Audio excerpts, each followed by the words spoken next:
प्राचीन समय की बात है। एक राज्य में राजा विक्रमसेन न्यायप्रिय और दानी राजा माने जाते थे। उनके राज में कोई भूखा नहीं रहता था, पर कभी कभी लोग दान पाने की लालसा में काम किए बिना ही हाथ फैलाने लगते थे। एक दिन एक ब्राह्मण राज दरबार में आया। उसके शरीर पर फटी पुरानी धोती थी, चेहरा शांत था और आंखों में तेज। राजा ने पूछा, ब्राह्मण देव, क्या चाहिए आपको? सोना, गाय या भूमि? ब्राह्मण ने विनम्र स्वर में कहा, महाराज, मुझे बस एक दिन की आपकी मेहनत का दान चाहिए। राजा चकित रह गए। बोले, मेहनत का दान? इसका क्या अर्थ? ब्राह्मण मुस्कुराया, महाराज, आपने बहुतों को दान दिया, पर स्वयं कभी परिश्रम नहीं किया।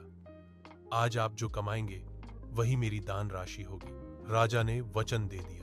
अगले दिन उन्होंने अपने राजचिन्ह उतार दिए, राजसी वस्त्र छोड़ दिए और साधारण वेश में खेत में जा पहुंचे। पूरा दिन उन्होंने मजदूरों के साथ खेत जोते, पसीना बहाया। शाम तक उन्हें मेहनत की मजदूरी के रूप में 3 स्वर्ण मुद्राएं मिली। राजा ने वे सिक्के ब्राह्मण के चरणों में रख दिए और बोले, यह रही मेरी मेहनत का दान। ब्राह्मण ने नतमस्तक होकर धन्यवाद दिया। घर आकर वे तीनों मुद्राएं आंगन के तुलसी चौरे पर रखीं और फिर भूल गए। कुछ समय बीत गया। बरसात आई, मिट्टी भीग गई और उन्हीं सिक्कों के पास 2 छोटे पौधे उगाए। ब्राह्मण ने सोचा, शायद तुलसी की शाखाएं हैं, पर धीरे धीरे वे पौधे बड़े होते गए और फिर वृक्ष बन गए।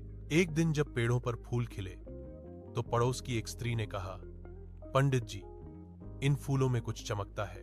ब्राह्मण ने देखा, फूलों के भीतर छोटे छोटे मोती चमक रहे थे। अब मैं समझा ब्राह्मण देव, दान हाथों से नहीं, कर्म से दिया जाता।